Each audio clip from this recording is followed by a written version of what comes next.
promise of love and devotion until death do us part. But often we step into it without being prepared enough for whatever comes next, such as ups or downs, which may lead to some worse days. How then can you build an everlasting connection with pure bliss? Tonight, we are discussing life after. I do. And my guest tonight will be sharing valuable insights and strategies to help fortify your bond and build a relationship that lasts beyond the great I do. Joining me tonight are two absolutely amazing women. Dr. Eleanor Pat Miller is the founder and CEO of Destined to Win Ministries.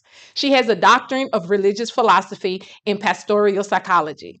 She is a pastoral and leadership counselor, master life coach specialist, conference speaker, grief counselor, and a four-time author. She is also the host of the leading podcast, Handling Life's Perplexities. But her real superpower is she is a wife of 45 years, a mother of two, a grandmother of six, a godmother, a spiritual mother, and a mentor. Also joining us tonight is Dr. Monique Thompson. She is a counselor in the private practice here in the Dallas-Fort Worth area. She specializes in helping couples recover from affairs and adult survivors of sexual trauma. Dr. Thompson has seen more than 1,000 couples in her practice and is known for a clinical approach that is based both on science and faith. She is also the author of the best-selling book, Infidelity Recovery Workbook for Couples. She is also a superwoman with over 20 years of marriage. And I want to welcome these ladies to the set on tonight.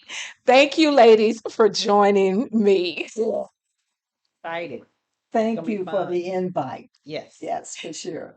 So, what normally happens is I would bring you guys on one by one. We'll do a full interview and you'll tell your story, and then we'll open it up to the audience and take some questions. Well, this time I had something different happen. I got to telling everybody that you ladies were going to be on the show, and sorts of questions start coming in. So, what I decided to do was do things a little different. And that is, we're just going to sit here, we're going to have a conversation, but we are going to go ahead and start taking the questions from our audience that have been coming in. And our audience also, because we are live, they also will have the opportunity to drop some additional questions into the chat box. So I don't want to delay it with me doing a whole lot of talking. I want to get right to these questions, and we're just going to take them and pick them. We're just going to piggyback and just let life happen on tonight. All right. Okay. We We're at the kitchen table. Yes, We're at the yes, kitchen table. yes. We at the kitchen table, or we sitting on the couch with our homegirls. Yeah. All right. So, first question, and we'll just see who takes it. Okay. Why in today's world social media seems to ruin a lot of marriages? We'll let you take that first. Well, number one, I really don't believe that it's social media that is ruining a lot of marriages. It depends on who is spending the time on the social media. Mm. Is it the wife or is it the husband? Mm. I don't know the statistics on it. I don't know if the rates have gone up with increased usage of social media. I don't know. There's probably some science on it. And now that my curiosity is piqued, I can guarantee you that after this be logging in the research gate to see the answer to that question. So I want to know too if it's actually true. It may be someone's experience, but an individual experience does not necessarily bring us to a scientific fact. And there's also the access to information. It's Mhm. beautiful that we have so much access to information, but I'm going to use a dark experience that many people who look like me are aware of. We see now on live camera experiences that Black people have been having the whole time. Right. It's not that there's an increase, it's just that you can see it now on live camera, right? So I don't know that it's true that the social media is increasing or not. I'm definitely curious about the statistics on that. But it might be that people are seeing now more things that make them have curiosities, have questions. that poke the bear a little bit more. And sometimes when we have too much information on anything, not just this, but on anything, the brain has a hard time making sense of it. So if you've ever been in school, you had a really, really hard class, and you feel like you had information overload and it was just too much information. You just couldn't even make sense of it. And then a year later, when you're calm, you've had time for it to kind of settle in, suddenly it all makes sense, right? So some of it, now there is some neuroscience there. Some of it is the access to information is so fast and so heavy that we're creating neural pathways faster than our brain can use them. And so your brain needs a minute to kind of organize everything. Plus, I'm going to add to this sleep. So this is me as the clinician saying that some part of what has happened with social media and with 24-hour access to even the basics, things like gas and Walmart, you can actually live a 24-hour lifestyle now. And one of the essential pieces of a relationship is time what? Together connecting, right? And when we don't have time together connecting with another person, it bothers us on a biological level. So if it's social media, maybe, but if we rewind time, it might have been that the person had to go far away from home to make a living. They may have had to leave and go someplace else to even exist. So sometimes it's the time apart that really this is kind of pulling up people's attention. And so there may be some of it. If you're in a relationship and that was your question, I can tell you a little tiny bit of the easy fix is to synchronize your life a little bit closer to your partner. Have a time that it's time to get ready for a connection with each other. And notice, do you feel connected? It's such a subjective thing, but we all know when we feel connected, and we notice when we don't feel connected. Okay. Right? Yeah. I was just thinking, since I'm the elder of the two ladies that we are talking here, my mind is going back. It sounds like the generation, the changing of the generation. I'm a baby boomer, so that means that I'm back in 50, 60 time. And so with marriages back in my day, what the social part was just looking at TV. That a lot of couples were having problems because somebody was spending all their time in front of a TV and not giving the other one attention. And so now with social media, depend on if you are, even if a lot of baby boomers know how to do computers and iPhones and all of this. So we can, I love research. I'm always looking for research on different things. And my husband sometimes say, you on that thing again. He don't know what that thing is, but I'm researching and I'm reading, all of this information. But, for him, no. He no social media whatsoever, so that's what I said earlier. It depends on who it is that's on social media and who is searching and trying to find what. And for a lot of marriages, that's how with the TV pornography, came in there because one was spending time in front of the TV and then they would take what they were seeing or what they were hearing and try to implement it into their marriage.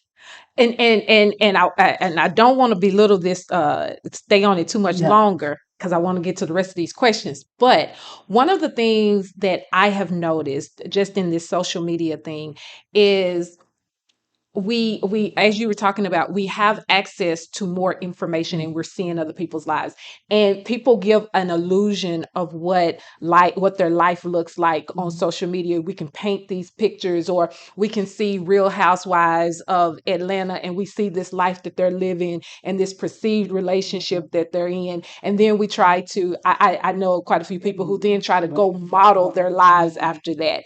And that has been something that I myself has noticed about my generation. The picture that is shown is not a real picture, but people believe the story that is being given, and so they try to model their lives and their relationships after those stories. Well, yeah, true. So, It is so oh, true. so but we'll come back to that because Yeah. okay. Question number 2: how do you gain trust after adultery? I'm gonna let you. Yeah, I'm gonna let you. Yes, I'm gonna let you. Yeah. Do you gain trust again after adultery? The question, I'm going to change it, is can you? All right. So, how you can suggest that you even can. And the first part of it is that you might not be able to. And so, for anyone who's going through infidelity, the first question you have to ask yourself is, can I? And then after that is, do I want to? Do I want to? Right. Can I and do I want to? Because well, the book, Infidelity Recovery, is not a faith based book. I do not exist without a faith based center, right? And so I'm going to say something that's somewhat controversial, and I'm hoping that my sister over here does not literally launch over me on this campus. You actually, if you are a person of faith, you actually need permission to stay because you are already given permission to leave. And my work has shown me that there's such a protective wisdom in God saying to you, you can go, because the level of resentment and distrust and the unfolding of that in somebody's everyday life is living torment. And even if the person is never going to do that again, can you let yourself trust them again? And what kind of life are you giving to this person? And let's say that God happens to love everybody involved. You got to go to him and say, well, that's how I treated them. I know they never did it again, but I was so upset about what they did. That's how I treated. And I felt so now all of your justification in being a certain way. Well, you may genuinely need to look in the mirror and say, I know I'm not going to act right. If somebody asked a question about my marriage and somebody I saw them before, and I'm going to be transparent here, especially when we talk about anything dealing with faith. I try to stay extremely transparent, even in my clinical work. That's where I say we're on the same little rowboat together.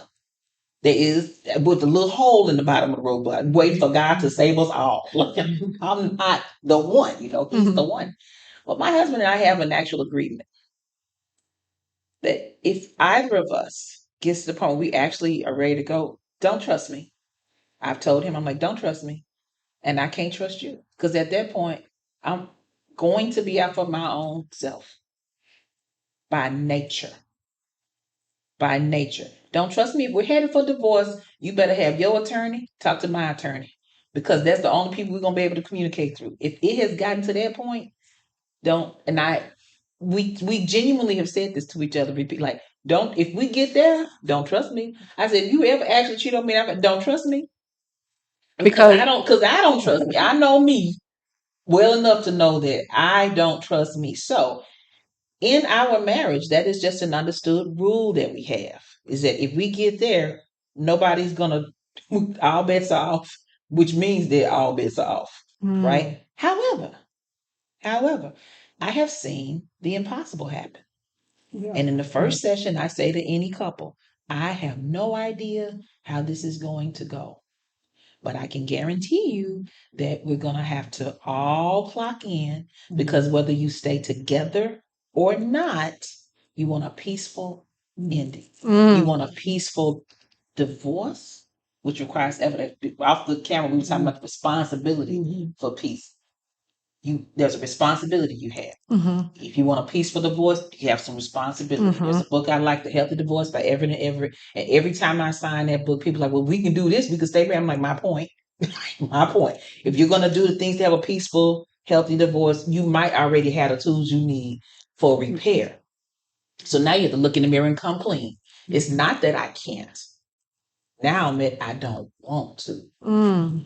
So now you have a different issue, and it's not that the person's not trustworthy. It's that I don't want to trust you. I want you to suffer because you made me suffer. I hit you back, but now I want to keep hitting you. Now we're looking at murder one, not manslaughter.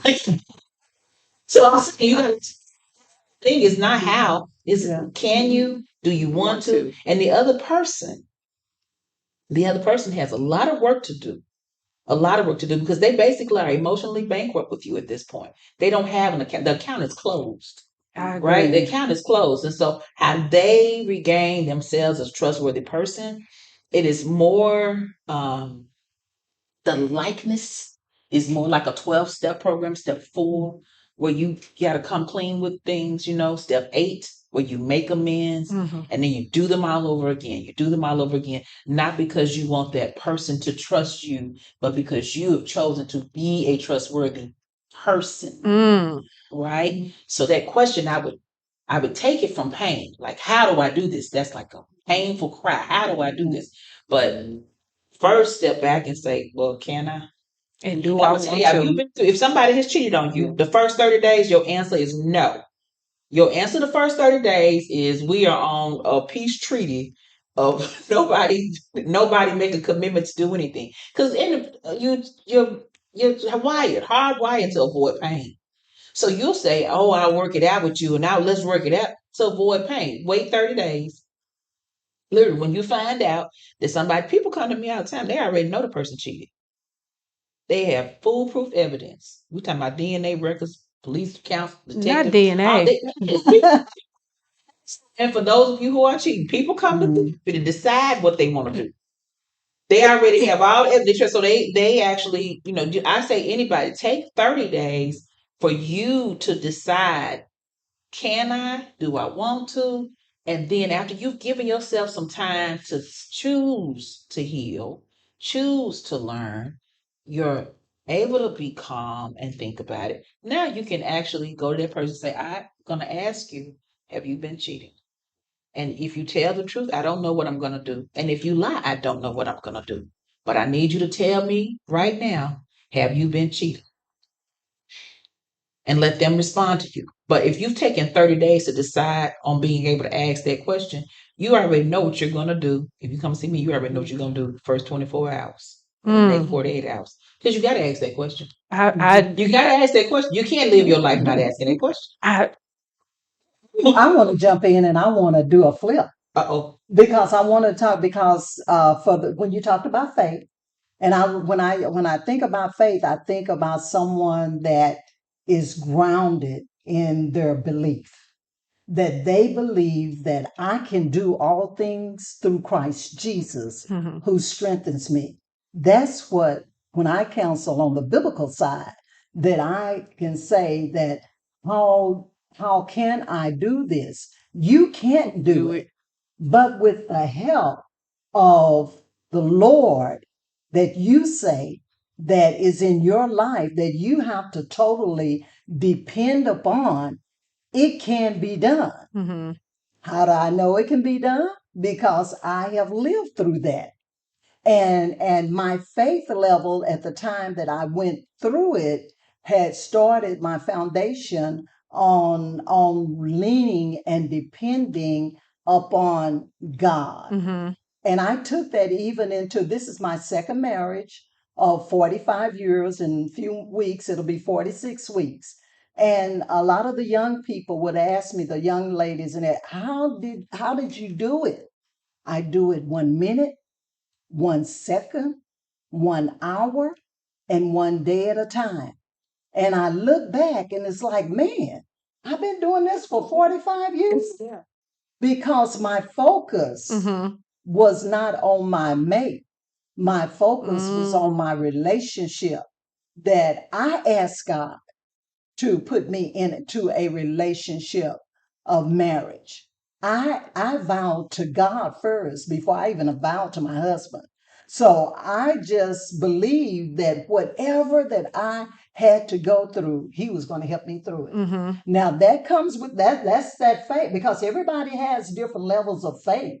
And there are a lot of people that are still growing in faith that may need those 30 days. But I just want to say that there are people out there that may need 30 days just in their prayer closet. Well, I don't know. Are we saying that this prayer, that is a faith level? Are we saying that the faith level is what is involved here? Because I don't know. I'm saying to people that you're about to ask me something. I'm not about to ask you something because and see this where these good questions come in at, and I don't want to get lost too far on this, and we don't get to the rest of the questions because I got a whole lot I want to say. Okay. Let's jump to the next question because there's a few more questions that are going to tie all of this together. So, how do you properly be loyal to your spouse and your biological family?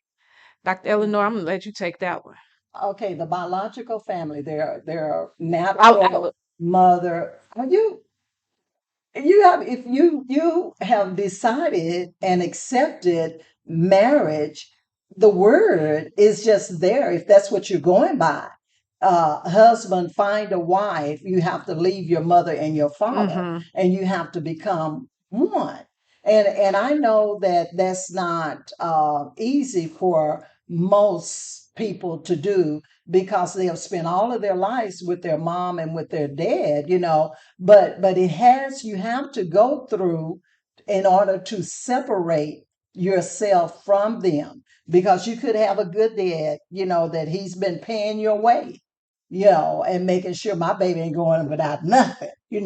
I got her, and then he puts that on the maid and say, well, you better take care of my baby.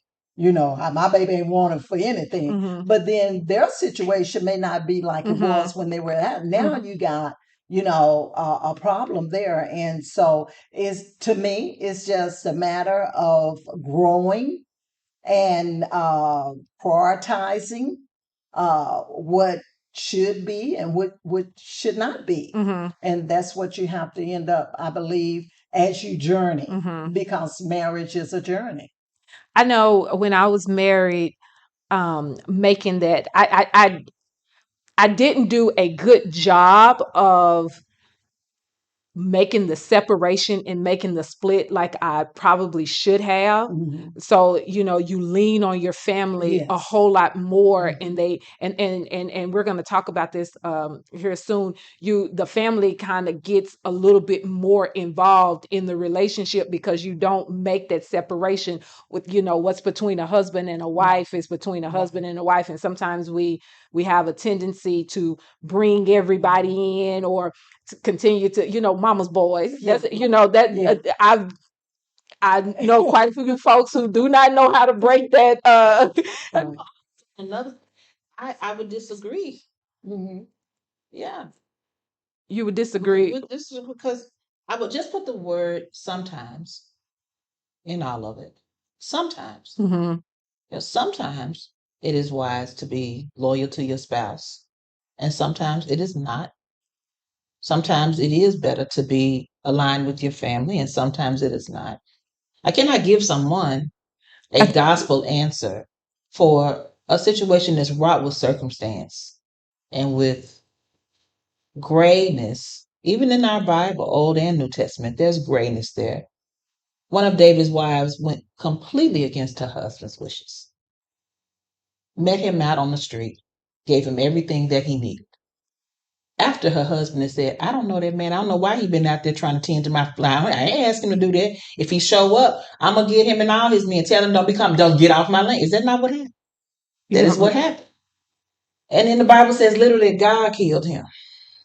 The woman ends up marrying David. Oh, you're right. Yeah. No, The woman David, was in the gap. Yeah. David, I can't think Yeah, of his name, right. but I know Okay. I was exactly trying what to you figure out, right. which one was it?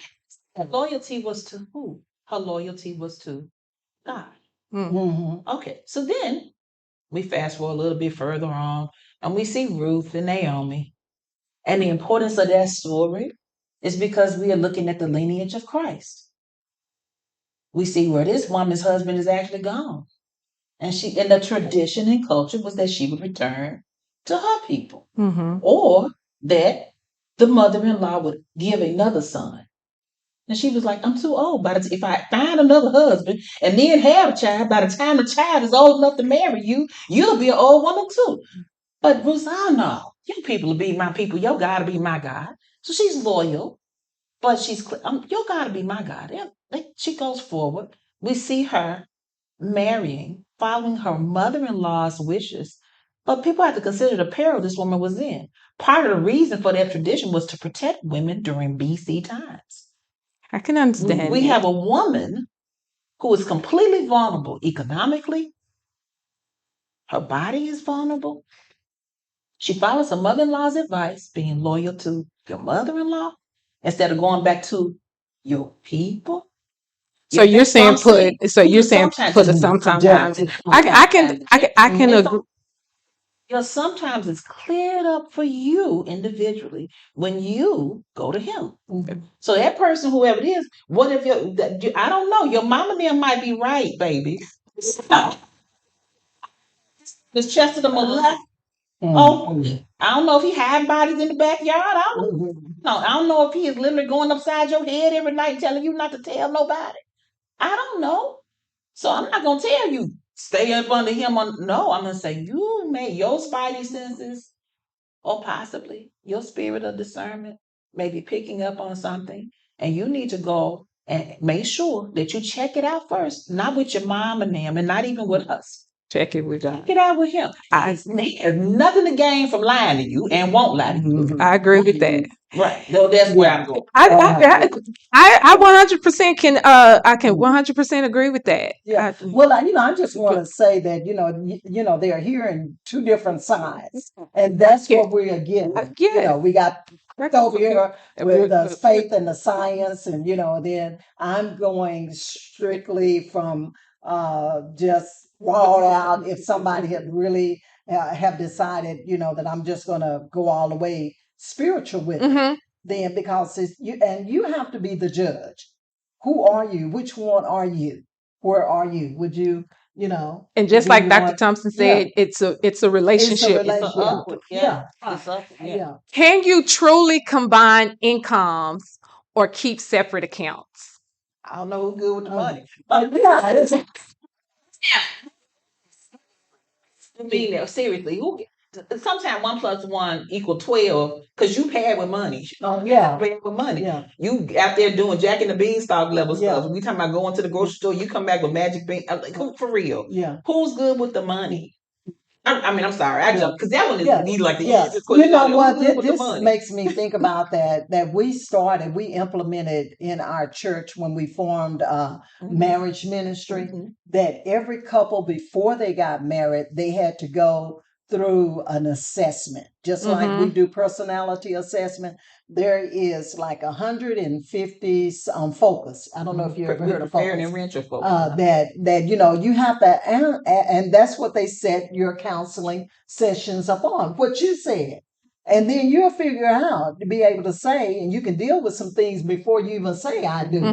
Whether how you're going to spend your money. And then, you sit there and they're like, no, that's not where I want my money to go. And then you find out y'all not together on how you. Well, sometimes you don't know what you don't know, Yeah. Like, seriously, my husband was fine financially. When we were dating, he was, first of all, we've known each other since I was 12. My most vivid memories of him were when I was about 12 years old. But we grew up in the same neighborhood. Fast forward time, decades pass. I don't see him. I don't even know where. I've not thought about him or anything.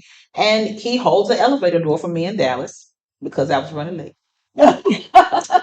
And he was cute. So I'm on the elevator checking him out. But then I thought he looks familiar. It sounds so cliche, like you look. But he then kept looking at me and he said my name. And I said his name, that we like his real name, his government name, right? Yeah.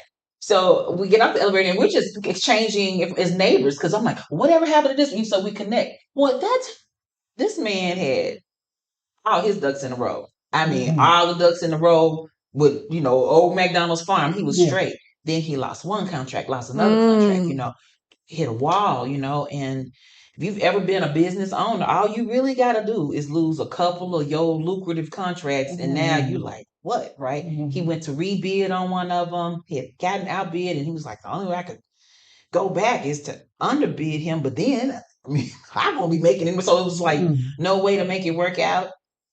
And we fast forward from that time to now. It's an entirely different financial experience for us, but it's also a lot of it is just literally out of all the places in our marriage where we've never lost our way with each other. That's where, because for some reason, God has been, and I say this, God has been kind and merciful with the both of us on just having an you know how you have joy unspeakable, and you have peace that surpasses all understanding. This is just an area in our marriage where there's just been mercy that endures forever. And when I make a mistake, he'd be like, "Oh, well, I don't know. I might have made that mistake too." We're just very merciful with each other I there. like that. And we've had stuff happen where we were both watching the baby, so to speak, the finances. Mhm. And then we like, it looked to me like the baby ain't gonna make it. And then we survived. Our first mortgage told me y'all need to pay $30,000 on a balloon payment in 5 months, some crazy like that during COVID. And I'm like, we didn't sign up for that. I still to this day don't know how that happened. We kept our eye on the ball, but somehow that happened from the loan getting sold to this one, sold to this one, sold to that one. Mm. But then we came up with the cash. Because my husband's like, no, they can't have this house. I was like, well, I don't know how they're not going to have this house. Look, and they had it, but by the time it came time, we had it early. God has been for us. In that area. My daughter's going to law school this fall. And I want to be clear, our faith is there. We are sisters here with our faith. There's no difference here. Mm-hmm. My daughter got $10.5 million in merit scholarship offers to go to college. You see you can't see how big my eyes have gotten because I got the glasses on, but because although my husband says to me, you got to figure that college thing out, the scholarships. And I was like, don't you see the student loan crisis in the nation? Like, you got to figure this out. So I tried with all my nieces and nephews. I never got it figured out. My daughter comes along. My youngest niece, you know how you have a compliant kid? Yeah. Like the one that just do what the auntie tell you to do. She was that kid. And it didn't work out with her. I was like, oh, what are we going to do? Because she did everything. He was like, I don't know what you're going to do either, but this child, you have to figure it out. She was 10. I'm like, she 10. I figured this out. He said, you got to, she graduated. So I figured it out. I now help other kids. I've helped kids get over $45 million in merit scholarships. That's an area of our life that he completely trusts me to. Right? But the key for some of it was I was in pain. I was in pain from losses. I had a good friend to die. And what I would do close to graduation time, I would swim one lap up and I would just be angry and I would let all my anger out. And on the way back, I would say, God, give me mercy. Give my baby everything. Give my life everything. Bless my generations. And I would just pray and give him praise. And I'm saying, thank you. Thank you for this. Thank you. I would just go into a whole worship service in the pool, under the water, swimming. Right? The metaphor is not lost on me. Yeah. That I'm in water, letting go of emotion, letting go of my pain, and asking God to usher in a blessing that my storage does not have room to store. And that girl went and got all that money, and now she's on her way to law school, graduating early from undergrad from our university with another full ride to law school. Wow. Plus a merit scholarship on top of that. Plus, they just flew her in last weekend and paid for everything. And while she was there, was like, well, actually, we'll also pay for you to go live in California for a couple of years during law school if you want to. I was like, so this is God answering a mother's prayer.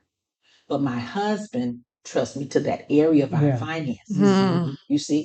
So it's not that I'm necessarily the financial genius, but that's an area of my faith. And it's an area of expertise that come together. You see? Faith and expertise come together. I like that. That's good. That's real good. And don't you jump off this couch getting excited. You let me ask y'all this. What tools would you give a new married couple? Vacation. What tools? I would say just get a chance to just know each other day by day. That would be the tools. Just take one day at a time. Learn each other. Learn something on that day that you didn't know. Oh, that's the day before. good. And then put it in the right perspective. So as you are going from faith to faith and glory to glory in your marriage, that's what you're doing. You're journeying. You're journeying through. I like that. Okay. I give them some gifts. You'll give them some gifts? Yeah, literally. I would give them a copy of Godman's 7 Principles of Making Marriage Work. I would give them a future vacation, an intended vacation for after you ready to say it's over. A little break this in case of emergency vacation. Oh. But I would also ask their mercy be with them. So this is unpopular. And I know I am faithful, but this is unpopular. And I'm not going to cuss on your show, but I'm just saying sometimes I do say unblessed words. And I'm not ashamed of that. So Please don't say no unblessed words. So my husband, I call him Big Daddy Wonderfulness, the Unconquerable, Nick Thompson. That is my name for him. Everybody knows that. It is tatted right here over my heart. Okay. I just don't even want to say this out loud. If you can't say what you really want to say to that person and then recover from it, you show back up in the morning. Don't you go off on me and then leave. You show back up in the morning. Ain't nobody in our house ever left. You don't go nowhere to sleep. Where you sleep? You sleep here every night. You sleep here mad. Just sleep the hard. Whatever you got to do. Recover. And that is what I would recommend. Any couple, learn how to recover. Learn how to fight so that you can recover. You cannot avoid every fight. It'll look like the end of the day is over a washing machine. You'll be like, you know what? That's why. No, honestly, when I first got married, he used to leave the toothpaste. For real, he used to leave the tube off the toothpaste and toothpaste all over the place. And I'm like, can't be married to nobody who do some stuff like I ain't know that when we were dating. But like you said, you really, I really like that. I really like. I like both of y'all's answers. Learn something new. I wish somebody would have told me that. And learn how to fight and get over it. Be able to tell the truth and give and show back up. Playground, Marie. Oh, I'm sorry. Okay, so I'm saying, you play on the playground. What do you do after you fight on the playground? You come back and you share your annihilators. Y'all count to 10 for the water fountain, and then add an extra number because the teacher not watching. You still watch out for each other. So that's the kind of fighting that you're going to have. You're gonna have something that comes up unexpected, and you're gonna have a misunderstanding. That after it's all said and done, you said some stuff that you didn't mean to say, and sometimes you're gonna say some stuff that you shouldn't have said, but you meant it. Okay. Well, that gets us. Well, I'm not gonna say that gets us directly to our next question, but that gets us close to it. How do you reconcile with yourself when you have outgrown your spouse? I don't even know if that's possible. I said you can outgrow somebody. How can you go then we don't outgrow somebody? How do you reconcile within yourself that you've outgrown? I want you to think about somebody that you have disappointed. Somebody who got something you did to them and they not lying on you. And humble yourself. Humble yourself. Well, they putting up with you just as much as you putting up with them. Right. Yeah. Oh, you don't kind of gave me some chills. People not always gonna complain to you, and you don't have no complaints department. People are not gonna always come tell you when you got on their nerves, and they just put up with you. And they went on. Some of them didn't even complain to anybody. They just went, okay, she don't want that, and went on about their business. And your spouse does this all the time. All the time, your spouse is looking the other way on stuff. Well, sometimes they are, sometimes they not. But mine has to look over my shoes that are always everywhere because I have my extra shoes. You have your extra shoes. You have your extra shoes, and men I think don't know about the extra shoes. Somebody should do in the premarital counseling. They should explain that there's what. We have our shoes we wear into the place, and we have our other shoes in the purse. My shoes won't fit in the purse. Then I got the shoes in the car. They should explain that to me. And then when I think about two people, is that even when you first met, you were not equally, on that same plateau. Okay. My thoughts could have been here, his thoughts here, and I could easily say, well, I'm more mature than you, or I'm growner than you are, I'm up here, and it's like you have to be careful with that to me, because then you can get lifted up in vainglory. Be lifted up in pride and thinking you all such Now and you all such. Yeah. You can't, but you can. Y'all don't think that you can outgrow relationships? Outgrow a relationship. Man, we talking marriage. Oh, okay. Let me get on. Yeah, Let me get on back on time. Yeah, I Oh, have we do a yeah. yeah. The vow, seriously. Yeah. It's a unique relationship. Mhm. It's not it's technically a legal contract, but it's not really. I get you. Yeah. I get you. No, that was a good distinction. Good. Okay, that's Yeah. why y'all. That's why y'all, and I'm me. Okay.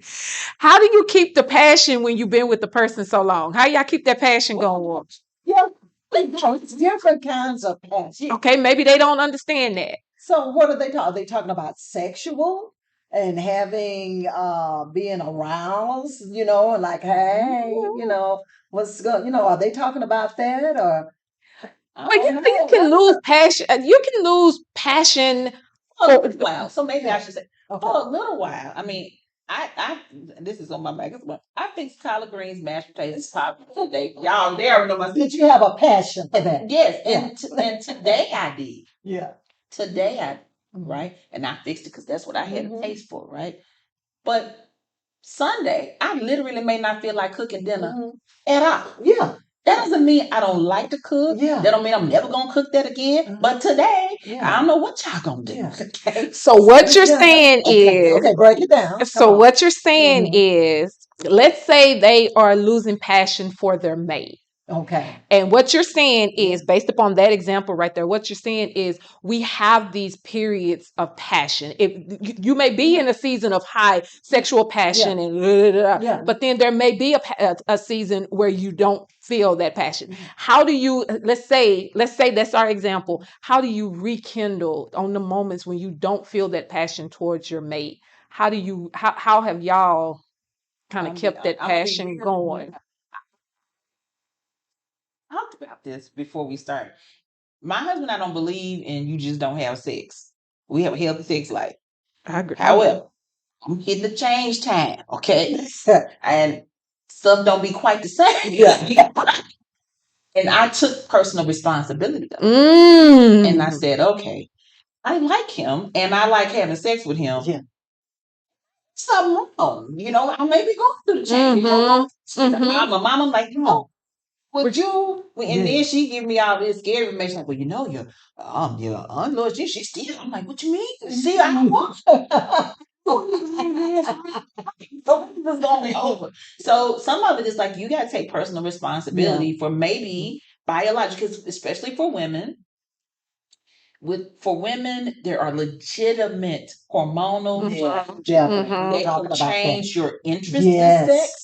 Can change your arousal, your physical arousal. And you got to say, okay, this might not be our marriage or him, or even really technically me. It may literally be my body is going through the change. So I went to the doctor. That girl, if she want a Valentine's Day gift, every hour get us up.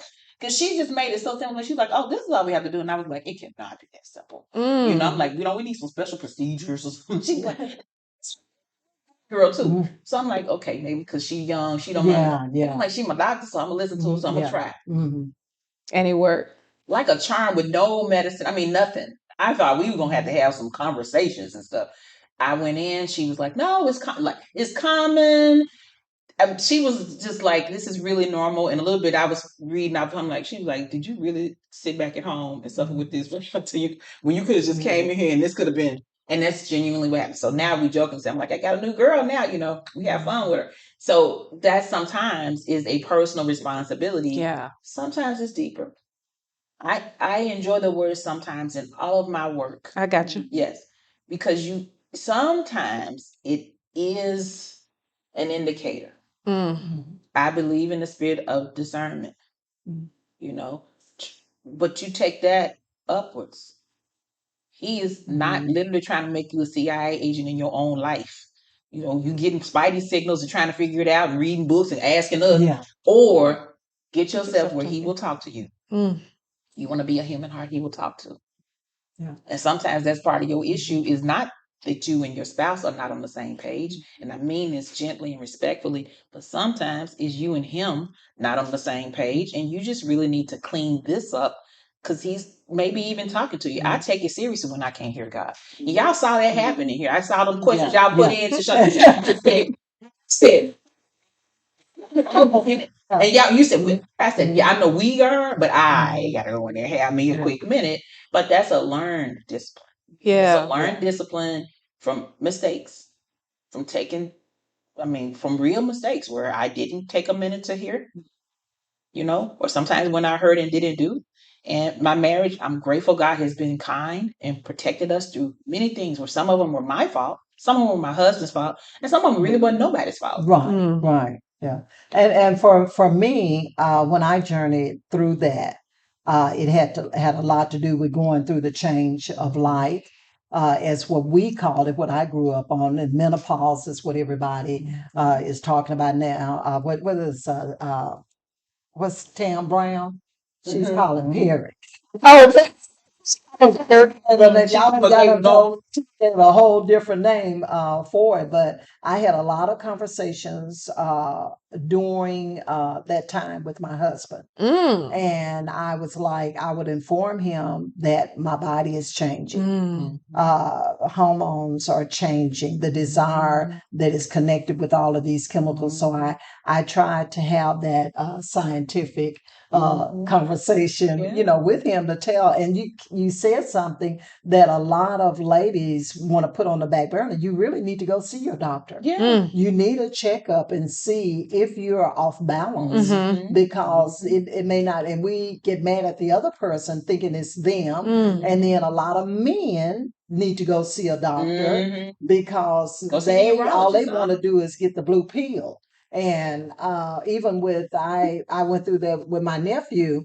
We had the conversation, and it's like, why are you young guys, doing the pill this early in life? You haven't even, because men go through change too. But I thought, my goodness, you're in your 30s. And you already, and I got this blue pill, it's my God. What are you going to do when you hit 50, 60? So what y'all are saying is the common theme that I hear both of you saying is taking personal responsibility for. I love that. And lots of communication. Like, Lots of communication. I talk to my husband honestly, openly about this stuff. She talked to her husband. This is not so.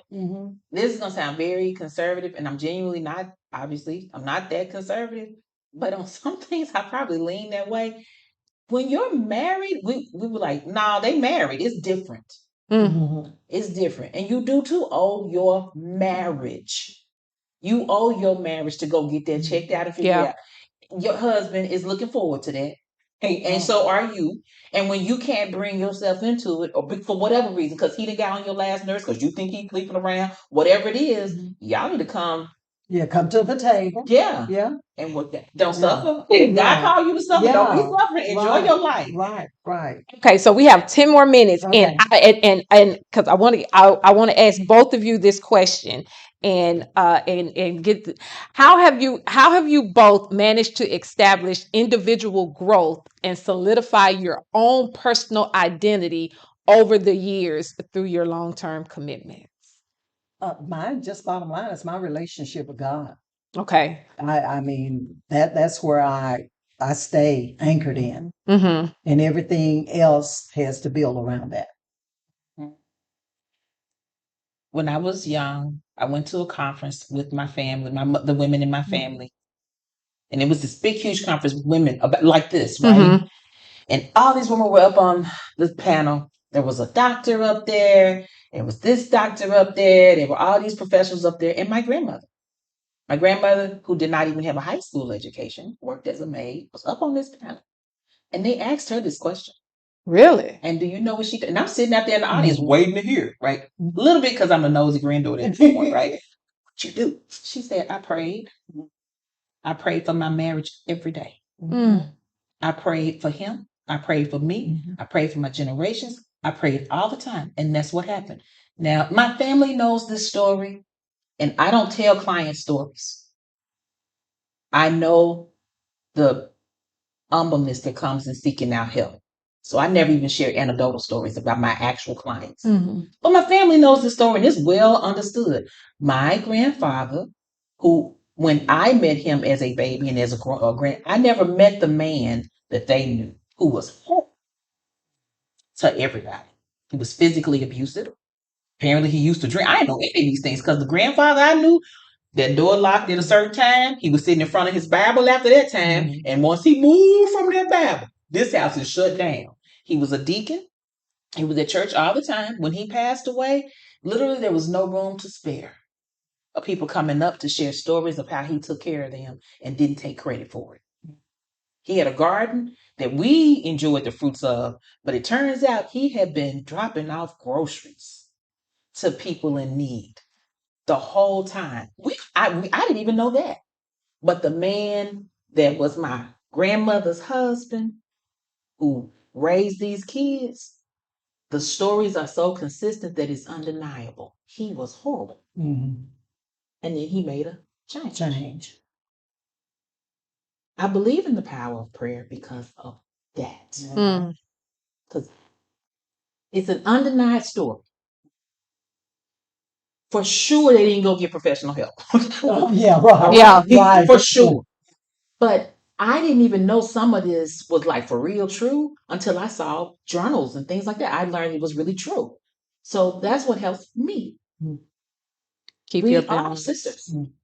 This is the same thing. My husband knows if I can't hear God, I will make everybody in the house stop moving so I can hear. So and the question was talking about your own personal identity. Yeah. So do you think that personal your personal identity in keeping you from losing yourself is what you're saying is because I have a relationship with God, he helps me to stay Right. Yeah. Definitely. I like that. Definitely. Because one of the things that I hear women talk about so often is you and I know I did it. I was married for 20 something odd years and I shifted myself consistently for whatever and whoever needed, whatever they needed me to be. If I needed to be this, I was over here on this.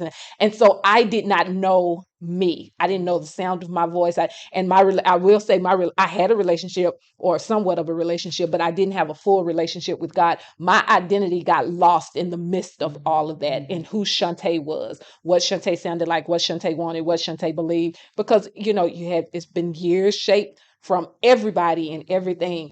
And I meet a lot of women who have walked that same path. They got into their marriage and they became whatever they needed to become, and they lost their identity.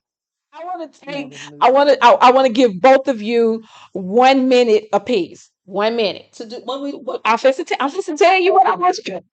1 minute. I'm gonna give you both 1 minute apiece. I just want you to talk to my married couples, just to give them just whatever God has placed on your heart and in your spirit. Just say something to my married couples, people who are in the thick of it. I would like to say to those out there that are married, I just want you to know that marriage is a journey and you have to take it one day at a time, and that you can have a successful marriage. And how can two walk together except they agree? And so with time, the agreement can come. I love that. I love that. Okay. You got a minute. 1 minute. Mentioned this for the newly wiz. I genuinely mean Gottman. Gottman's science is unparalleled. He is a terrible therapist, but his science is exact. So Gottman, go to their website, and there's tons of things about things you need to do and not do. Errors that you make that really spell the end of days for your marriage that are completely avoidable. There's that part, the science. On the real life part, the living everyday part, if you could fast forward time to your 80-year-old self, what would that person, what are they inheriting? Your marriage, your 80-year-old selves inherit the marriage that you created. Right. What are they inheriting? It's plenty of 80-year-old marriages that are horrible. People still can't be in the same room at the funeral. You know, so as your day unfolds, you lay your head on your side of the bed, on their side of the bed, and who you owe it to is the one that created you. You owe him a return on his investment every day. And part of that return includes how you treat his child. But get this, sometimes he is a God of war. Sometimes he is a God of love. You don't know what God he needs to be. You go to him and you find out what he wants you to do. But you can use both the science and like faith here. Yeah. And then your science too. I want you to know I appreciate you for tuning in this week. And if you enjoyed tonight's episode, I want to encourage you to subscribe to our YouTube or visit us online at www.nextlevelconversations to watch all of our prior episodes. You can also follow us on all social media platforms where we share daily tips and insights. And until next week, I love you and be blessed.